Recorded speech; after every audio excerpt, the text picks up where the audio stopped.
Hello everyone, welcome back to a new episode of Here for the Craic with me, Emma Neill. How are we, my darlings? I have made this decision today to wear these capris. If you're watching, you might be able to see. I've got these nice new, well, they're not new, they're vintage. They're vintage. Sorry, I hate when I say that.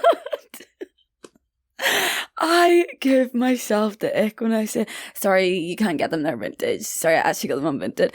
Anyway, it's so mad when you find your cat's claws in your carpet. Can you see that? It's so weird that it just sheds like a whole outer layer in the shape of the claw, isn't it? It looks like a little bird's beak. Sorry, I'm really getting sidetracked here. I'm wearing these new vintage capris that I got, and first of all, let's talk about buying capris as someone who is short as fuck. You know what? 5'3", it is short, but it's not like tiny. Like, I have friends that are shorter than me. I'm not the smallest person that I know, but I would consider myself to be quite small. Anyway, I don't think 5'3" is like crazy small, but I must have short legs. I don't really know. Anyway, buying capris as someone that is that short is really difficult because they just come and they look like you're wearing culottes. Is that what you call them? Culottes? And like, I was all about the culotte trend when that came about when I was whatever age I was. I think I was probably 17, 18 at the time when the culottes were back in. And that is not a trend I want to go back to. I'll be real with you. Now, I do still have some of my culottes. I've been toying with the idea of selling them, but then I keep thinking, you know what, culottes might come back in. And then I'll actually really like these because they actually are gorgeous fabrics. But I think I need to just let go of that. Anyway, these arrived today and like they're just kind of giving culottes a bit, and I don't know whether to get them cropped or to just suck it up and wear them at this weird awkward length. But then if you get them too cropped, is it kind of giving like weird jorts? I don't really know. Like I like jorts, so it's not like I think all jorts are weird, but the shape of these trousers needs to be a longer version than a jort. Like it needs to be a capri. Anyway, me buying capris is just fucking capitalism final boss, isn't it? Because didn't I literally say that I wouldn't be in capris? And here we are. What's been happening this week? Oh my God, Glastonbury was this weekend. Every time it puts it in my head, do I have it in me to go to Glastonbury? Is anyone else like this? Like, if you're also someone that hasn't been to Glastonbury before, when you see it every year, does it like re-put it into your head to be like, oh, that looks amazing, I need to make it my mission to go sometime? Or does it actually put you off it? Because last year, when I saw it all happening across social media and on the TV and stuff, I actually, as much as I could see the fun side of it, it actually put me off it. I remember it was, do you know what did it? It was one of those aerial shots, one of those like drone footage shots that shows you the sheer size of it that really made me be like, yeah, no, that is not for me. That amount of people in that small of a space, all camping, even the crowds when watching the music acts and things, I was just like I intentionally don't go to standing of concerts because I don't love that. Do you know what I mean? And when I say I don't love that, I don't mean that I don't like standing for that period of time, because I'll get the seat, but I'll stand as long as you don't have any grumpy people behind you screaming at you for it. But like, yeah, you know, it's not a case of, oh, I need a seat to be able to sit down. It's a case of not being fucking bombarded. So yeah, I always go for like a seated option in a concert, but then just stand when I'm there. And that alone should tell me that Glastonbury would be a bit much for you with the crowds. But then I'll go to some other concerts, like where I went to Charlie XCX, and that was standing, so that was a festival, and I had no issues with that. But then I have no issues with that because it's like an hour and a half and then you're done and you're out of there. Can you imagine if it was literally for an entire week? I don't know. But then this time around, seeing it all unfurl, I was like, no, this is on my bucket list. Like, I have to make this happen at some point. But I'm not gonna lie to you, if it did happen, I don't think I'd be in a proper tent. I think I would have to go a little, like, I'm not saying I need a van or anything luxurious. I would do like the most basic of teepees there possibly is, like the cheapest and most basic ones, although I'm sure those ones probably sell out really quickly and they're probably quite hard to get. But like literally the ones that are just like pre-made up for you with a bed and a charger, like that's all I need. I'm not asking for a walk-in wardrobe and an ensuite and do you ever see those ones? What's it called? That one that Grace Beverly went to last year was like Camp Kerala or something, or Camp Kerala, and it has like its own private bar, your own like Yeah, dressing room, ensuite. There's like a getting ready station with makeup artists and hairstylists. It was crazy, I remember. And also the price of it was literally your yearly salary. So that's not happening. But yeah, I don't want anything OTT. It's just like a safe place to know that you have to go back to, you know, where if it rains, your stuff isn't getting mucky and wet. And also the safety of knowing you can go back there and like, it just being a little safe, quiet space. You know what I'm like? I've talked about it before with the overstimulation side of things, and to not have an escape from that, like to be going back to a busy campsite, I genuinely think would send me over the edge. So that's how I think I would like to make Glastonbury happen. But even then, I'm like, would it work for me? But I just like, you have to just try it and see. And everyone says it's life-changing, so you never know, it could be life-changing for you too. But I actually could camp at other festivals. I just don't think I could camp at Glastonbury. I could camp at like a small European festival, you know. I could go to like one of those cool hippie like Bulgarian festivals or one of the ones in Portugal, and I could camp there easy, fine, no problem. But just like because of the sheer size of Glastonbury and the queues for everything, I just think like throw camping into the mix and it's just like a whole other... It's just a whole other thing. Whereas at least if you're doing like, you know, small boutique camping festival in Europe, not only are you guaranteed good weather and your stuff isn't going to get rained on, it's just like as a whole a lot less overwhelming. Yeah, that's where I'm at the moment on the Glastonbury front. I watched a couple of the sets on TV, some of them live, some of them on like catch up and everything. Lorde did a surprise set on, was it on the Friday? Friday, I don't know. Anyway, it was on the Friday or Saturday. Whatever day her album came out on, she did a surprise set at Glastonbury, and literally for the album drop, she did the whole album, start like front to back. She did the entire thing. I am so jealous that I was not there. Like, no, I can't believe I wasn't there for that. It actually makes me so upset. But anyway, it was so beautiful to watch, even just from TV. I was sobbing my eyes out. I think my boyfriend for the first time in his life was actually like, what is wrong with you? Like, I can be really weird in front of my boyfriend and he never bats an eyelid. Like, he just laughs. He thinks I'm funny. He tells me he loves me, you know? Like, that's when you know you found your person, when you're being like your weirdest, freakest self and your boyfriend turns around to you and is like, you're so funny, I love you. And you're just like, oh my God, I could do anything. But yeah, on this one occasion of me bawling my eyes out at Lorde performing, I think it was like the first time he turned to me and was like, he didn't even say anything. He was just like, what? And I was like, I don't know how to describe this to you, but this just feels so emotional. Like, I feel this weird, overwhelming sense of like emotional pride for this girl that I don't know and I will never know. And I'm okay with that, but I just feel so like it felt like I felt like a proud mother at that moment. I felt this like strong urge of like maternal pride, and not in a condescending way. I'm not trying to be like I felt like her mother in a condescending way at all. Just like I don't know how to describe it. Has anyone else ever experienced that? That would have honestly been a spiritual experience for me to have been there in the crowd. I think it actually might have been a bit much though. Like, I think I actually would have like had to get trailered off by one of the SOS people because it just would have been a lot.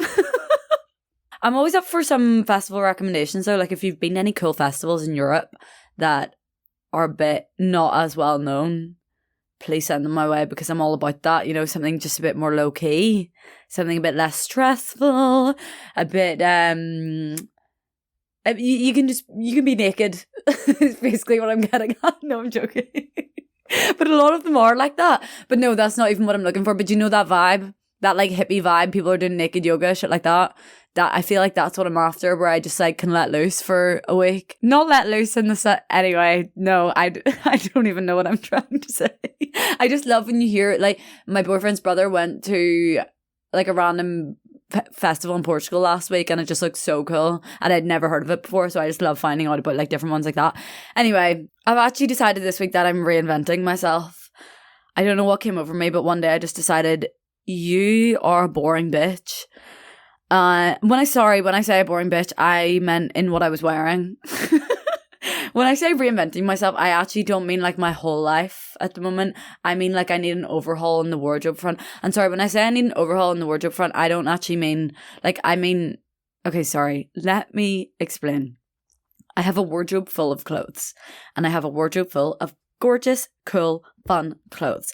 And yet, I would say on a Sunday, no, maybe not Sunday actually, on a Monday to Thursday, maybe even Monday to Friday basis, I probably live either in active wear because I've just worked out in the morning, or joggers, like literally grey joggers and a white t-shirt. As you have very much seen on this podcast, I literally sit down here every week in a pair of either grey joggers or some other type of comfy pajama-like trousers and a white t-shirt, right?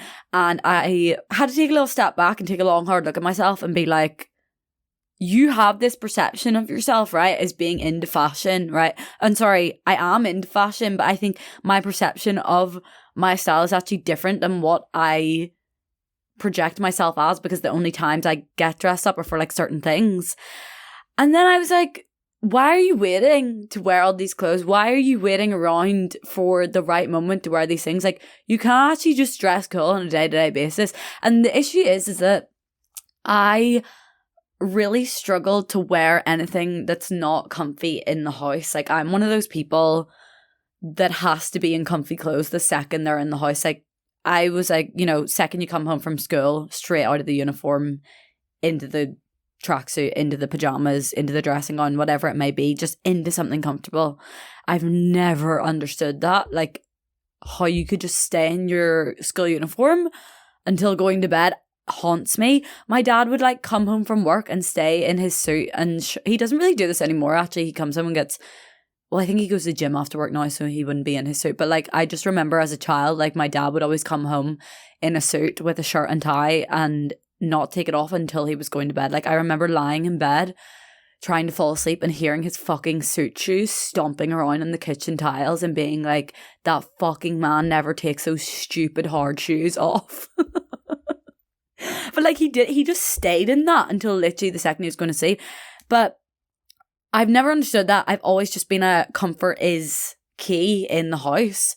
You know, like, have my outside clothes get changed immediately to my inside clothes. Not like set. I don't like categorize things as like I can only wear them inside or only wear them outside. But I always feel like I have to get changed when I come in. I've decided it's so stupid to wait around and like live my life in grey joggers and never feel like I'm getting to wear my cool clothes. So I'm reinventing myself and I'm going to wear something cool every day. Watch this space. I know I'll literally be back here next week in grey joggers and a white t-shirt, won't I? Oh God. Let's see how long it lasts. I feel like I just need to be more realistic with myself. It's like, how can you dress more casual cool on a day-to-day basis? You know, like, you don't need to get dressed up. You don't need to be like fancy cool. You just need to be like a little bit more low-key cool. I don't know, just get your shit together and start wearing fucking tracksuits and activewear. I'm sick of it. I'm sick of looking at myself. Another thing that's been happening this week, people have been going to Chris Brown, which is really interesting. Now, I will say there's no perfect celebrity to support. And anytime I've thought about talking about this, I guess, or like, you know, posting it on my story, there always has been that like other side in my brain that, you know, that little part of you that gives the opposite argument that says that like there is no such thing as a perfect celebrity, and like you could argue that like going to see Beyonce is also crazy, I guess. Could you? Like, I guess just anyone with fame and power and access to that amount of shit, like there's gonna be controversies, there's gonna be shit that has gone down in front of their eyes and within their circles. And yeah, as I said, there's just like no such thing as a perfect celebrity, and therefore, where do you draw the line with who you support?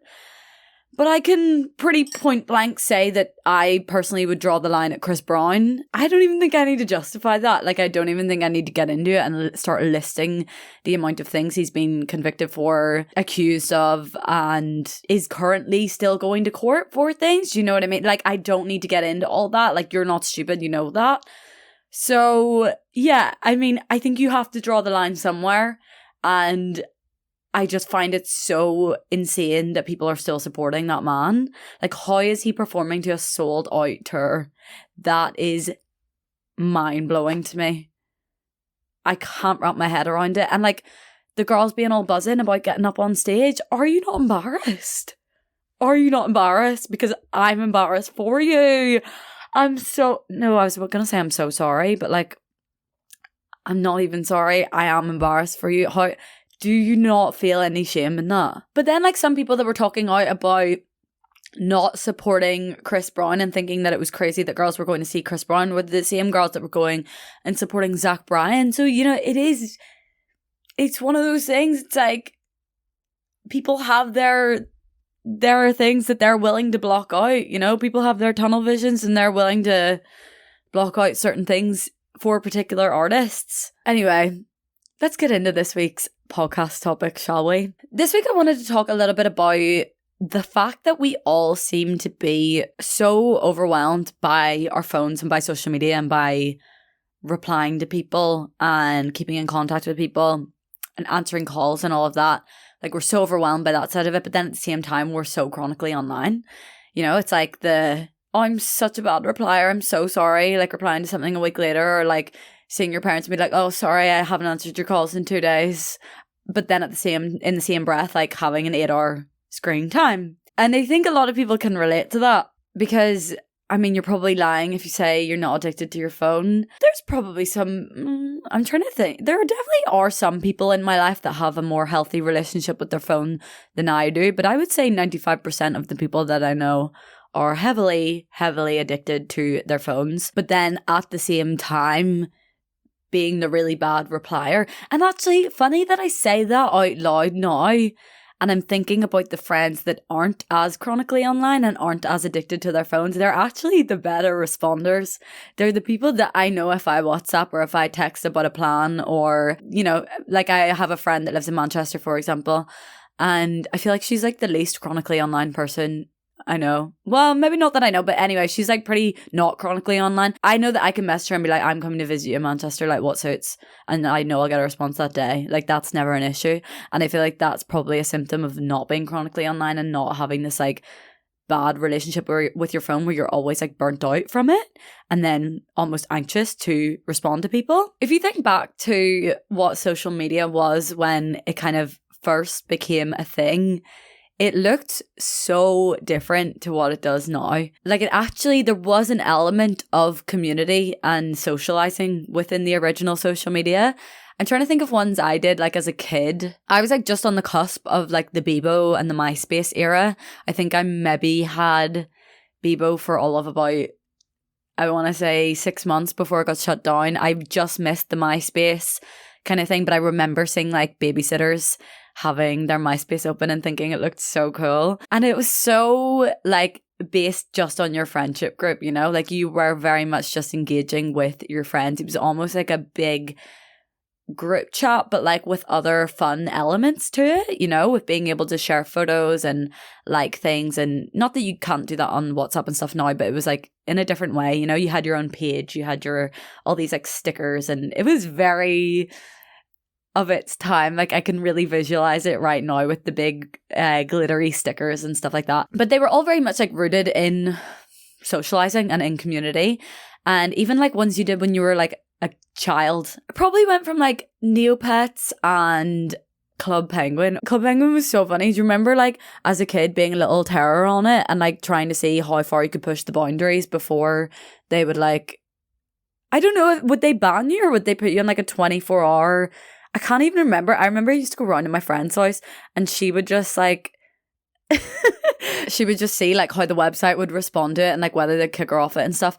And she was just always, she was such a little menace actually, now that I think about it. She was a really bad influence in every aspect, not just on Club Penguin. Then when you were a little bit older, everything moved to MSN.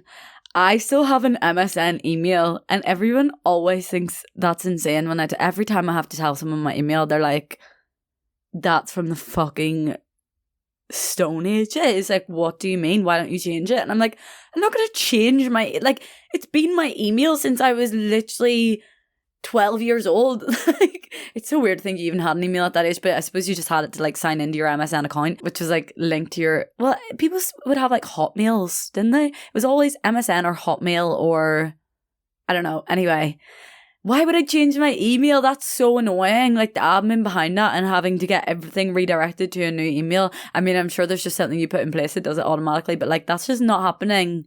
I just am an MSN girl and I always will be for the rest of my life. But even MSN, it was essentially just a big fat group chat with all the people in your class, wasn't it?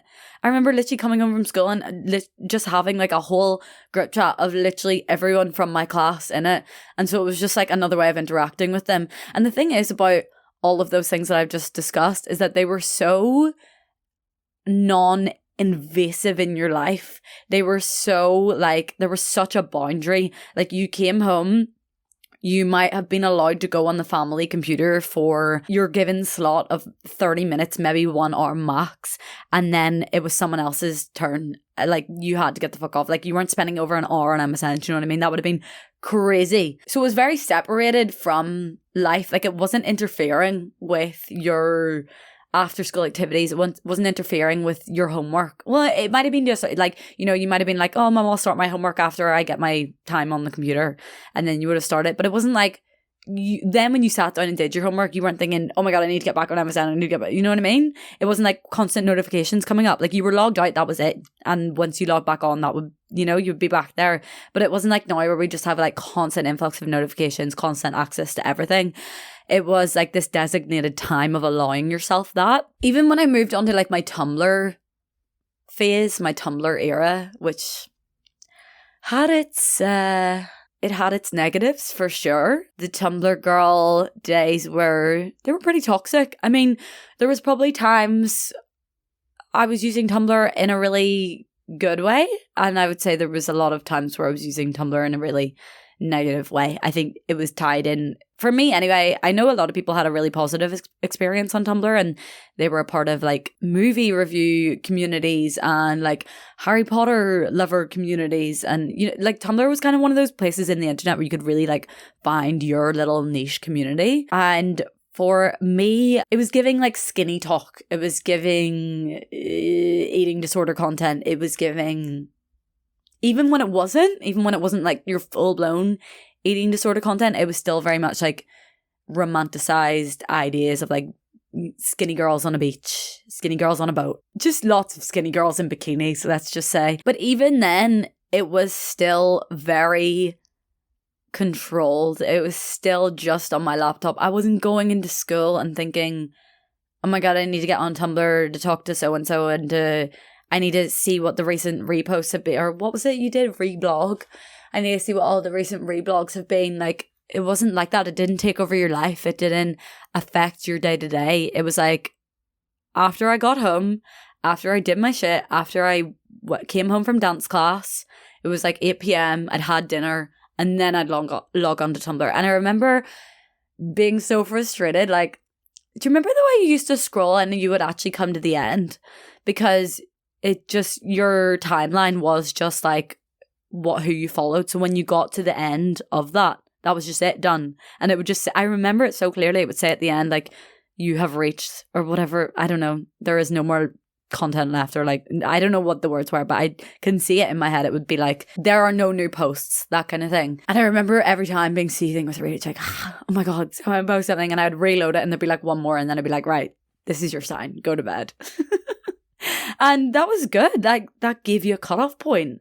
It meant you couldn't keep scrolling for hours and hours. And that kind of algorithm was so much more healthy for us. Like, just like a historic timeline. Just all in chronological order. You can guarantee that you're going to see everything from the people you follow, which you can't anymore. Which is so stupid, because like, you follow people for a reason. Do you know what I mean? You want to see their shit. Like, you want to create your own timeline by following the people that you follow, and yet you don't even get to see that. Like, it doesn't make any sense. So yeah, this like original, well, there wasn't an algorithm. I was going to say the original algorithm. It wasn't an algorithm. It was just the posts in chronological order. And then that came to an end once you'd already seen everything you needed to see. And when Instagram started, it was like that as well. It was the full chronological order. You could scroll to the very end. Facebook was like that too. There are no new posts. And it just gave you a cutoff point. Whereas now, There is no such thing. You could, if you wanted to, you could scroll for the next 7 weeks of your life without stopping, and it would just keep churning out more and more and more and more content. And why do you think we feel overwhelmed by that? Like, it sounds so simple when you say it like that, doesn't it? Social media is becoming less and less social. What started out as what I have just explained of everything being like very centered around social media, like socializing, community-based media. And now social media has turned into essentially just another form of consuming media. It's not traditional media. It's not like your traditional kind of movies and TV shows and the news and things like that. I mean, there is an element of being able to watch the news on social media, but it's just another way of consuming other types of media. And we no longer interact with our friends in the same way that we did. Like, I remember using Facebook, and well, I guess it just would have been Facebook back in the day, for really keeping up with people's lives. Like, you know, cousins that live in different countries, or people that you meet on holiday and you add them on Facebook, and then you get to like keep up with their life and, you know, see them go on their next family holiday. Or I always just find it so funny, like all these random people that you met as a kid on holiday, or that you met in these random places, and like you get their updates on Facebook and you see like what university they're going to. And sometimes you might end up even happening to cross paths again. Like, that side of things was so wholesome about social media, and I remember really using it for that. And you know like family friends that you'd maybe grow up with, like spending the summers with, but then your lives have just like gone completely opposite directions, and it was so nice and comforting in a way to be able to like keep up with them on that. But like now we actually don't do that. Like, we don't engage with our friends on social media whatsoever. I don't know about you guys, but like for me, I would say of the content I consume, less than 1% of it is from my friends.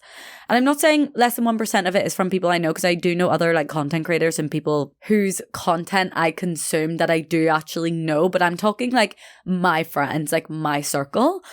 And that is literally next to nothing. Like, I'm going to say less than 0.5% of the content that I consume.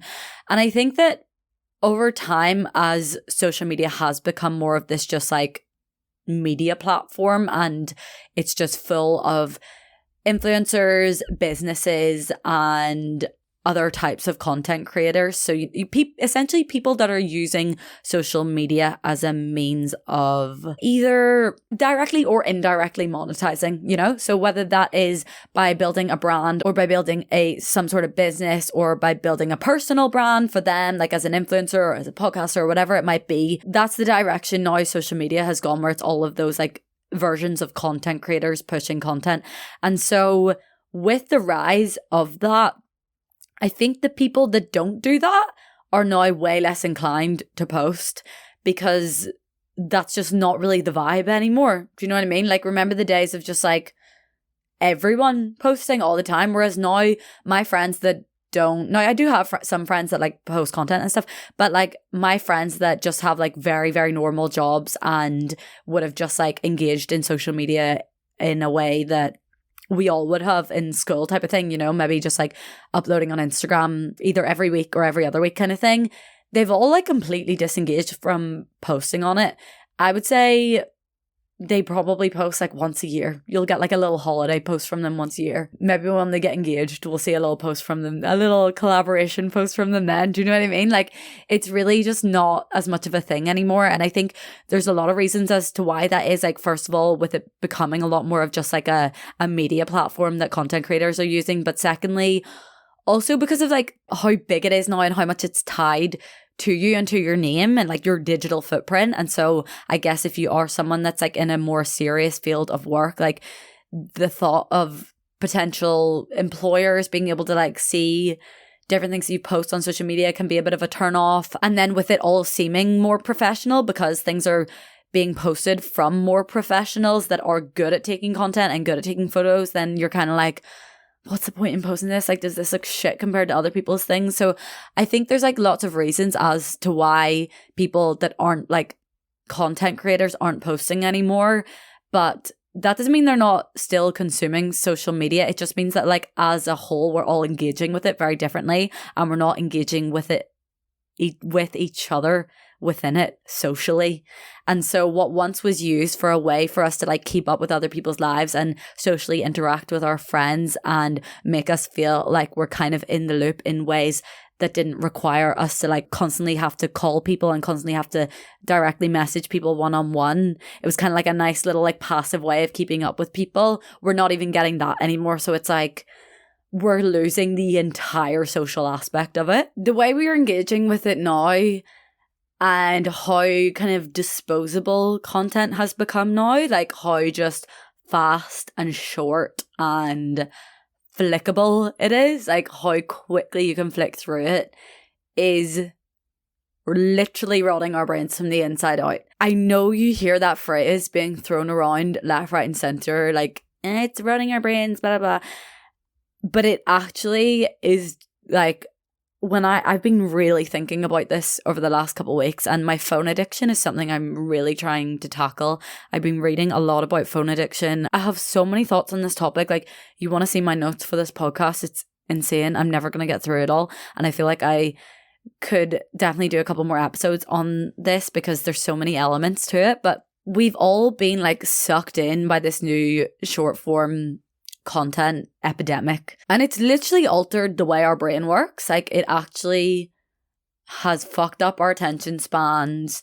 If you have ADHD, it like worsens the symptoms of that because of the constant like dopamine hits. What used to be a normal screen time of probably like, I don't know, I guess it probably would have used to being quite normal to have spent like 2 hours on your phone. Now it's probably quite normal to spend like 5 or 6 hours on your phone. I'm definitely at the really bad end of that, and sometimes I do try and justify it to myself because I have to work on my phone. But I mean, that's just an excuse because, like, you know, I know I'm not working that entire time that I'm on my phone.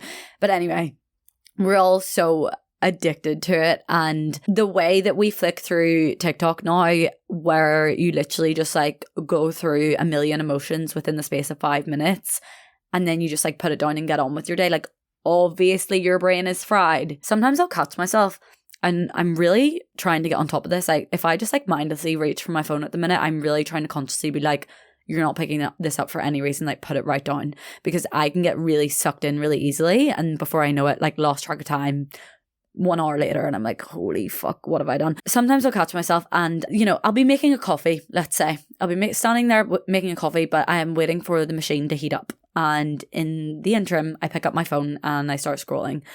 And within the space of 30 seconds that I've been waiting, or like a minute that I've been waiting for the machine to heat up, I've watched, let's say, 6 videos that are all completely, actually no, maybe let's say they're not all complete garbage. There's a couple that are a bit meaningful, but there's some that are really sad. There's some that are pulling on my heartstrings. There's something that's made me massively enraged. There's something that's annoyed me, something that's pissed me off, and there's something that has just been a load of garbage and meaningless and just like a stupid trend. And that has all just filled your brain within literally 30 to 60 seconds. And then you just want to like carry on. Do you know? Like, you just want to get to where you were before and get back to where you were mentally and carry on. But now all these things have just infiltrated your mind. I read a really interesting article. I'm going to link actually all of the articles that I've been reading on this topic and the podcast and everything that I've been listening to on this topic in the description. But I read this really interesting article called Brain Dead. And the writer said that muzzle velocity is the speed of a bullet the moment it leaves a gun, a calculated burst of force designed to hit its target before anyone has time to react. And when you apply that to media, it's the same principle. Instead of bullets, it's scandals, headlines, viral moments fired off so fast and in such volume that no one can process what has just hit them before the next round goes off. The public might grasp 1 or 2, but the rest fade before the ice in their morning coffee even melts.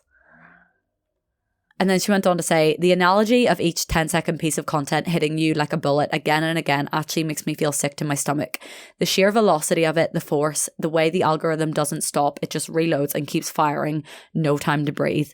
New influencers, new trends, new brands, round after round, until your brain is scrambled from all like the TikTok get ready with me's you take that you completely self-destruct. There was another line I really liked in this article. She said something about how all the campaigns like hijacking your attention and it being so relentless that reality itself starts to glitch. And I really felt that because, like, do you ever get that feeling like your actual reality does start to glitch because of everything that you're consuming? The thing is, there will always be space for that kind of, you know, really fast, really not hard-hitting. I guess, yeah, sometimes hard-hitting, but yeah, that type of really fast kind of disposable journalism or media or content, there will always be a place for that, especially when it comes to things like sport and I guess breaking news, or like, you know, yeah, like big breaking news headlines that need to be like, you know, out there quickly, get the headline out so that like, you know, people need to know this shit. But the rate at which we're consuming content at the moment and allowing our brains to just like jump from one thing to the next is what's keeping us in this cycle of feeling like completely numb in the brain, but then like overwhelmed by our phones at the same time and not wanting to respond to the people that we actually should care about and want to respond to. I'm really trying to move away from consuming too much short form content. I'm trying to be a little bit more mindful about it. Like, I'm really getting back, well, not that I was ever not into YouTube, but like, you know, if I want to learn about something, I will decide I want to learn about that and look that thing up. And sometimes, yes, that might be on TikTok, but sometimes that might be on podcasts or on YouTube videos and things.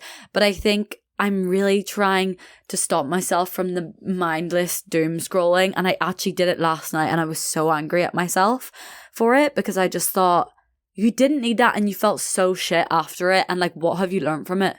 Literally sweet fuck all. Like, actually nothing. What has that added to your life? Don't get me wrong, I don't think every piece of content you consume needs to be overly educational or of massive value to your life, but at least like if you want to watch something that is a little bit garbagey, that does allow you to switch your brain off, like at least even just like deciding to go and watch The Secret Lives of Mormon Wives is a more mindful decision than scrolling for an hour on TikTok. Like, that is a much more mindful decision for you to decide, I'm going to sit down and I'm going to give my attention to this piece of garbage content for an hour. Instead of mindlessly scrolling for an hour and then being like, what the fuck did I just do? Why did I just waste that time? You know, it's like learning to how to actually, I was talking to my sister about this recently. Me and her are very similar, where we need like that downtime to recuperate, to recharge the social battery. Like, we're both very like that. We don't have that like constant, like some of my friends have that constant social battery and they can just be around people constantly. I'm like, no, shut the fuck up. Don't speak to me. I need to be in a dark room. But then I was like, Sarah, but I don't think we recharge in the way that we should. Like, I don't think we recharge in ways that are particularly productive, you know? Like, if you're feeling like that and then you go home and you spend 2 hours on TikTok, for example, you're going to feel even more overwhelmed than you probably started off with. Like, you need to go home and you need to be mindful about like taking care of your brain and like actually recharging when possible. And yes, okay, that recharging might involve consuming some type of content, but like, at least let it be a mindful type of content as opposed to the doom scroll, and then like actually feeling satisfied by the end of it because you've actually given your attention to something, and then like you're taking that decision into your own hands instead of the algorithm doing it. And the thing is about the algorithm is like, it is literally designed to keep you on there. They're fighting for your attention. They want to keep you on that app for as long as possible. So once you start, it's harder to stop. It's like for me with my skin picking, like I'm so bad when it comes to my skin picking, as I've talked so much about on this podcast. And the thing is for me that I've really discovered is that as long as I don't start, like the not starting is actually a lot easier than the stopping in the middle of starting, because once I start, it's an addiction. Like, it is full blown. I will get lost. I will not realize it's been 2 hours. My face looks like a red raw tomato. Like, it's bad. And I don't realize how bad it is until after. And then I'm like, oh my fucking God, I've been like in a trance for the last 2 hours. And that's what it's like when you pick your phone up and you get sucked into that. It's like the algorithm is fighting so hard to keep you on there. So obviously that's going to be so difficult to get off. So if you can actually take the action of not even picking it up in the first place, it will be a lot easier than trying to pull yourself away. And that's why it's actually really good to get in the habit of not picking it up when you're in bed at night. Because that's when you're so vulnerable to it. Like, that, for me, that's when I'm so vulnerable to it. It's because you're not even avoiding doing anything. Do you know? Like, you are literally, well, you're avoiding going to sleep. But you're not actively avoiding like something that you need to get done in the day. You're just like doom scrolling at night and affecting your sleep. And so you don't have that thing of like, oh, I've got an appointment at this time, or I've got a call at this time. There's no cutoff point when it's in bed at night. So if you can actively, prior to the moment of getting in bed, decide that you're gonna you're set your phone at the other side of the room, or you're gonna leave it in an entirely different room in the house if possible. I actually don't do this because I have to fall asleep with podcasts playing. Like, I need sound to sleep. Sorry, when I say I need sound to sleep, I don't mean I need like stimulation. Like, I don't need to be watching something. I don't need TV. It's not a case of tiring myself out. It's more to get my brain to shut off. I need to have like sound in the background. Like, otherwise I will just start thinking about things over and over again, and like crazy scenarios that will never happen, but they start playing in my head for some reason. So I need to play something, but my boyfriend has to sleep in silence, and so the only way around that is having my phone right beside my ear playing on volume 1. So if there was a way around that, I would 100% do it, but like currently that's like the only thing I can do. But I'm really trying at night to just like not even pick it up in the first place, because the second I do, like what happened last night, 2 a.m, I'm still there. And it's not good. I think we've actually completely lost the art of being bored. And it's a real problem, because being bored is actually what brings like a lot of joy, a lot of ideas, a lot of creative juices can get flowing when you're bored. A lot of even like inner work, self-reflection, just like random ideas, random spurts of energy to like do a new hobby, do a new activity, do some scrapbooking, decide to start doing some watercolor paints. Do you know, just like random things come from being bored. Remember when you were a kid and you would get bored? What would you do?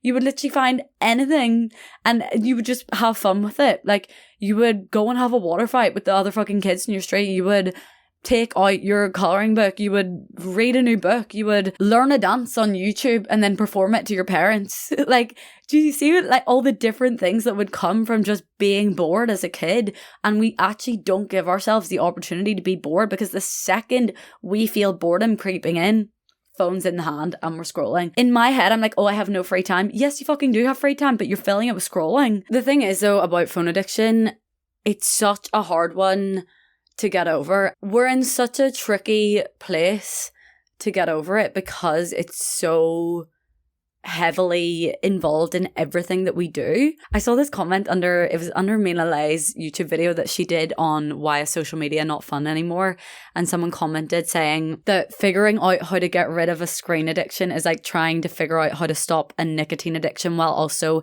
having a job centered around smoking cigarettes and half your social life be on smoke breaks. Like, it is so intertwined in literally everything that we do. On Saturday morning, I forgot my phone. Like, I just accidentally left it at home and didn't realise till we were halfway in the car on the way to yoga. And like, obviously by that point, no point turning back. Don't need my phone for yoga, whatever. We ended up like spending the rest of the morning in town. Like, we went out for brunch, we did a bit of shopping, just like dilly-dallying around town. And you don't realise the amount of things that you need your phone, or not that you need, there's other ways, but like that you on a day-to-day basis use your phone for. I couldn't pay for parking. I couldn't pay for anything. In fact, I didn't have a card. Like, we are just so used to it, literally just like, it's like our third hand, or like it's just our second hand actually. We just have one hand that's actually able to be used and the other hand is the phone. And so getting over an addiction that is so heavily involved in everything that you do in your day-to-day life is a lot trickier than one would think. And the thing is with like, when it comes to substance addiction, for example, the way of getting over that is going cold turkey. Whereas with your phone, you're not going to go cold turkey. Like, let's be real. You can probably do a little digital detox for a day. No, I'm sure you could probably do like a week, maybe even longer if you were on holiday or something like that. But like, I know for me, like I personally, with my work, I couldn't do a digital detox for longer than a few days. And then it's like, after that, what now? Do you know? How do we incorporate this in a way that actually is productive and doesn't feel like it's controlling me? There was a study done on rats where basically they were just in a cage with absolutely nothing else for like entertainment. Like, they were just bored, essentially. They didn't have other aspects of their life, okay? So that they were just bored in the cage. And there was like 3 little things for them to get like droplets from. And one of them was water, one of them was heroin, and one of them was cocaine, I think. So 2 very addictive substances and then water. And the rats were very highly likely to get addicted to the addictive substances in this case. But then they repeated the experiment, like literally the exact same thing, water, heroin, cocaine, same number of rats and everything. But this time, instead of just in like a bear cage, they made the experiment's called the rat park, I think. And they made this rat park and they made it really stimulating. There was little wheels for them to run on. There was other things for them to do. They were having sex. They were enjoying life. They were living their best life, and all of them were way less likely to become addicted to the substances. And actually, in fact, even in times when they did try the substances, they were able to not get addicted and to like almost like use them recreationally, which is really crazy. Rats using them recreationally because they had a much more like well-built life. They had a community. They had things that kept them stimulated and that made them feel fulfilled. And so they didn't rely on those things as much. And I was listening to this podcast called the Do You Fucking Mind podcast, and she did an episode on breaking out of your phone addiction. And she spoke about this experiment and how important it is when it comes to addiction to have a support system, to have hobbies, to have a built out life that fulfills you. Because essentially, if you don't focus on that and you're living a life that you're not happy in and you're not stimulated in and you're not feeling fulfilled, you'll feel that void. And when you feel that void, naturally then the addiction of the phone comes in. But if you can crack that, if you can build out your life and try and tackle the phone addiction, the constant picking up for no reason, then when the void does come, you're a lot more likely to just let yourself get bored instead of relying on that addiction. It's so much easier said than done. I'm even thinking about myself doing it now and I'm like, Jesus Christ, will I ever get there? Or will I always just talk about it? Like, it just feels like one of those things you'll just always talk about for the rest of your life. But I'm like, I can't live my life like that.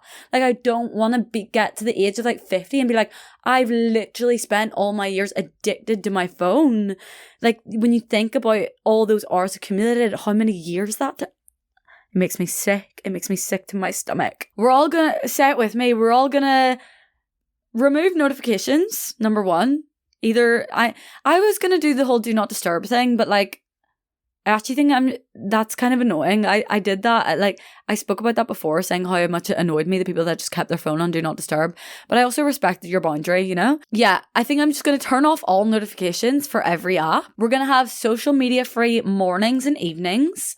So ideally, the first and the last hour. And once you get used to the first and last hour, maybe we can stretch it to like first 2 hours and last 2 hours of the day. Honestly, the biggest thing for me at the moment is literally just that conscious thought when I randomly pick it up to be like, no, put it down. And that is the first step, I think, in tackling that like mindless picking up of it and getting sucked in, is just like the actual act of noticing and being like, okay, set it down before you get sucked in. Oh my God, in my research for this episode, I haven't finished it yet, but I watched the first episode of, it's kind of like a documentary. It's on Disney Plus and Hulu, and it's called Social Studies. And basically it follows like a group of teenagers in LA. It follows them, but it also is screen recording their phones the entire time, which is so crazy, the amount of footage they must have from this. And obviously they've all consented to this and all of that, but it is so insane to see the level of control that these phones are having over teenagers. And look, I'm not saying that I'm better than them, or that like I'm not sitting up on my high horse being like, I'm not as addicted as you. Like, no, obviously I'm openly saying I'm very addicted to my phone, as I know that we all are. But the thing is with my generation and people that are older, we have had times without them. And so I think we're very conscious of the fact that we're addicted to our phones. Like, and I think we all are a bit icked out about it, and we're all like, either, if not trying to reduce our consumption or reduce our screen times, then at least like thinking about it, or, wanting to do something about it or talking about it. Like, it's apparent in our brains. Whereas teenagers that are literally like brought up on smartphones don't even have those thoughts. Like, this just is normal life to them. And this just is their new way of socializing. Like, you know, when you see like teenagers at the function, or you're in the bar and you see the teenagers and they're all just like sitting around a table but all on their phones, like that just is the way. And we all look at that and think that's weird, but that doesn't even cross their mind because that just is their normal. And that's what scares me the most. Like, I would actually hate to think about what it's like to bring up a child or a teenager in today's world with social media. That is my worst nightmare, because with the whole cyberbullying and it being constant, like, we have just never been more accessible in our whole lives, and it's not normal, and we shouldn't be, and we shouldn't feel guilty for not replying for a few hours. But then also we shouldn't have this like overwhelming sense of anxiety over replying to people. It's actually not that deep, but our phones are making us think it's that deep because we're just getting anxious about the fact that there's so much information coming, like being pelted at us. That's the perfect word for it. Like being pelted in the face like a fucking ice snowball. Like, you know, one of those real rock solid ice snowballs in the face constantly, every second. Sometimes to me, replying to messages, because it's like so many of them, because it's like, you know, a few group chats, a few individual people, a couple of missed calls, because it's like all these different things. It like feels like a little bit of a tick box thing to me. Like, it feels like another few chores on my to-do list that I'm going to procrastinate doing. But then at the same time, I'm picking up my phone and doing other things on it. But if I could pick up my phone and do the actual productive things on it, that would be a lot better, wouldn't it? I feel like this topic is also so intertwined with so many other things. Like, I really wanted to also talk about how it's affecting our real life relationships, and how sometimes relationships can get to a point of feeling very like just catch uppy and not deep. You know, you're always just like catching each other up on the headlines of your life, but you're never like getting into the nitty gritty. And I feel like a lot of that is also rooted in our screen time and how we don't allow ourselves to be bored. Like, imagine we just like we're bored with our friends. Like, do you remember like in uni or like in school when you go like round to each other's houses and just like be bored together, and you were just getting like the most epic chats because you were just bored together? And like, it's so weird when you become an adult how you actually don't allow any of that off time with your friends. Like, all of your off time becomes when you're with a partner. I kind of miss that. Bring that back. Anyway, that's probably a whole other topic. I read an article on that as well. It was like the rise of the catch-up friend. It was really interesting and very relatable at this age. And I feel like we'll only get more relatable as people get older and other factors come into play, like people having babies and stuff like that. I think we'll leave it there for this week's episode. Yeah, I'm fucking starving. I'm gonna go have some dinner. Okay, I love you lots. Please remember to give me a little 5-star review if you enjoyed this podcast. Give it a thumbs up on YouTube, subscribe, give it a 5-star review on Spotify, Apple Podcasts, wherever you listen to your podcasts. As always, thank you all so much for supporting. It means the world to me. I love you so much. I'll speak to you in next week's episode. Bye.